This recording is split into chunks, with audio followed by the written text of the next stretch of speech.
Hello friends, welcome to Bangera's cooking channel. ಇವತ್ತು ನಾನು ಸಿಂಪಲಾಗಿ ರವೆಯಿಂದ ಒಂದು ಸ್ನ್ಯಾಕ್ಸ್ ರೆಸಿಪಿ ಮಾಡ್ತಾ ಇದ್ದೇನೆ. ತುಂಬ ಸುಲಭದಲ್ಲಿ ರಪ್ಪ ಅಂತ ದಿಢೀರಂತ ಮಾಡುವಂಥ ಒಂದು ಸ್ನ್ಯಾಕ್ಸ್. ಈಗ ಎಲ್ಲ ಮಕ್ಕಳಿಗೆಲ್ಲ ಶಾಲೆಗೆ ರಜೆ ಅಲ್ಲವಾ, ಮಕ್ಕಳೇನಾದರೂ ಕೇಳ್ತಾ ಇರ್ತಾರೆ ಮನೆಯಲ್ಲಿ. ಆಗ ತುಂಬ ಸುಲಭದಲ್ಲಿ ಈ ಥರ ಸ್ನ್ಯಾಕ್ಸ್ ಮಾಡ್ಬೋದು. ತುಂಬ ಸುಲಭ. 1 ಕಪ್ ರವೆ ಇದ್ದರೆ ಈ ಥರ ಸ್ನ್ಯಾಕ್ಸ್ ಮಾಡ್ಬೋದು ಫ್ರೆಂಡ್ಸ್. ಇದನ್ನು ಹೇಗೆ ಮಾಡೋದು ಅಂತ ಹೇಳಿ ತೋರಿಸ್ಕೊಡ್ತಾ ಇದ್ದೇನೆ.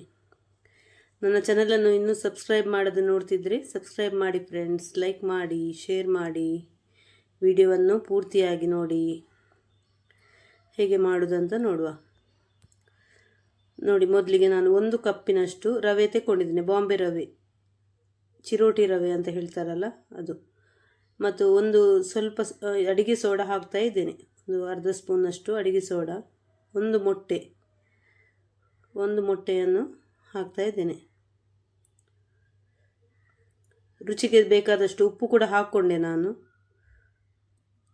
ಮತ್ತು ಸಕ್ಕರೆ, ಸಿಹಿಗೆ ಎಷ್ಟು ಬೇಕು ನೋಡಿಕೊಂಡು ಸಕ್ಕರೆ ಹಾಕಬೇಕು. ನಾನೊಂದು 3 ಟೇಬಲ್ ಸ್ಪೂನಷ್ಟು ಸಕ್ಕರೆ ಹಾಕ್ಕೊಂಡಿದ್ದೇನೆ. ಹಾಕಿ ಚೆನ್ನಾಗಿ ಮಿಕ್ಸ್ ಮಾಡಿಕೊಳ್ಬೇಕು. ನೋಡಿ, ಒಂದು ಸ್ವಲ್ಪ ಏಲಕ್ಕಿ ಪೌಡರ್ ಕೂಡ ಹಾಕ್ಕೊಳ್ತಾ ಇದ್ದೇನೆ. ಏಲಕ್ಕಿ ಪೌಡರ್ ಇಲ್ಲದಿದ್ದರೆ ನಿಮಗೆ ವೆನಿಲಾ ಎಸೆನ್ಸ್ ಕೂಡ ಇದ್ದರೆ ಕೂಡ ಹಾಕ್ಕೊಳ್ಬೋದು. ಯಾವುದಾದ್ರೂ ಎಸೆನ್ಸ್ ಫ್ಲೇವರ್ ನಿಮಗೆ ಬೇಕು ನೋಡ್ಕೊಂಡು ಹಾಕ್ಕೊಳ್ಬೋದು, ಚೆನ್ನಾಗಿರ್ತದೆ. ನೋಡಿ, ಚೆನ್ನಾಗಿ ಮಿಕ್ಸ್ ಮಾಡಿ ಇದನ್ನೊಂದು 10 ನಿಮಿಷಗಳ ಕಾಲ ಮುಚ್ಚಿಡ್ತಾ ಇದ್ದೇನೆ ನಾನು. 10 ನಿಮಿಷಗಳ ನಂತರ ನೋಡಿ, ಇದನ್ನು ನಾನು ಒಂದು ಸ್ಪೂನ್ನಲ್ಲಿ ನೋಡಿ ಈ ಥರ ತೆಗೆದು ಎಣ್ಣೆಗೆ ಹಾಕಬೇಕು. ನೋಡಿ, ಈ ಥರ ತೆಗೆದು ಎಣ್ಣೆಯಲ್ಲಿ ಹಾಕು. ತುಂಬ ಒಳ್ಳೆಯದಾಗ್ತದೆ. ನೋಡಿ, ಎಣ್ಣೆ ಕಾಯಲಿಕ್ಕೆ ಇಟ್ಟಿದ್ದೀನಿ ನಾನು. ಎಣ್ಣೆ ಒಮ್ಮೆ ಚೆನ್ನಾಗಿ ಕಾಯಬೇಕು, ಫಾಸ್ಟಲ್ಲಿ ಇಡಬೇಕು. ಎಣ್ಣೆ ಕಾದ ಮೇಲೆ ಸ್ವಲ್ಪ ಮೀಡಿಯಂ ಫ್ಲೇಮಲ್ಲಿ ಇಟ್ಟು ಕಾಯಿಸಬೇಕು. ಮೀಡಿಯಂ ಫ್ಲೇಮಲ್ಲಿ ಇಟ್ಟು ಕಾಯಿಸಿದರೆ ಕರೆಕ್ಟಾಗಿ ಒಳಗೆ ಎಲ್ಲ ಚೆನ್ನಾಗಿ ಫ್ರೈ ಆಗ್ತದೆ. ನೋಡಿ, ಎಣ್ಣೆಯಲ್ಲಿ ಹಾಕ್ತಾ ಇದ್ದೇನೆ. ನೋಡಿ, ತುಂಬ ಒಳ್ಳೆಯದಾಗ್ತದೆ ಇದು. ಮಕ್ಕಳೆಲ್ಲ ತುಂಬ ಇಷ್ಟಪಟ್ಟು ತಿಂತಾರೆ. ಈ ಥರ ಮಾಡಿಕೊಟ್ರೆ ಉಂಟಲ್ಲ, ಸಂಜೆ ಹೊತ್ತಲ್ಲಿ ಮಕ್ಕಳಿಗೆಲ್ಲ ಏನಾದರೂ ಬೇಕಂತ ಅನಿಸ್ತದಲ್ಲ, ಆಗ ಈ ಥರ ಎಲ್ಲ ಮಾಡಿಕೊಟ್ರೆ ತುಂಬ ಇಷ್ಟಪಡ್ತಾರೆ. ಈಗ ಸ್ಕೂಲಿಗೆಲ್ಲ ರಜೆ ಅಲ್ವಾ, ಈಗ ಏನಾದರೂ ಮನೆಯಲ್ಲಿದ್ದರೆ ಕೂಡ ಏನಾದರೂ ಕೇಳ್ತಾ ಇರ್ತಾರೆ ಮಕ್ಕಳು. ಆಗ ಈ ಥರ ನೋಡಿ, 1 ಕಪ್ ರವೆ ಇದ್ದರೆ, 1 ಮೊಟ್ಟೆ ಇದ್ದರೆ ದಿಢೀರಂತ ಈ ಥರ ಮಾಡ್ಬೋದು ಸ್ನ್ಯಾಕ್ಸ್. ತುಂಬ ಸುಲಭ, ತುಂಬ ಟೇಸ್ಟ್ ಕೂಡ ತುಂಬ ಚೆನ್ನಾಗಿರ್ತದೆ. ಕ್ರಿಸ್ಪಿಯಾಗಿ ಬರ್ತದೆ. ನಿಮಗೆ ರವೆ ಅಲ್ವಾ, ಚೆನ್ನಾಗಿ ಕ್ರಿಸ್ಪಿಯಾಗಿ ಬರ್ತದೆ. ಒಮ್ಮೆ ಟ್ರೈ ಮಾಡಿ ನೋಡಿ ಫ್ರೆಂಡ್ಸ್. ಈ ಥರ ರೆಸಿಪಿ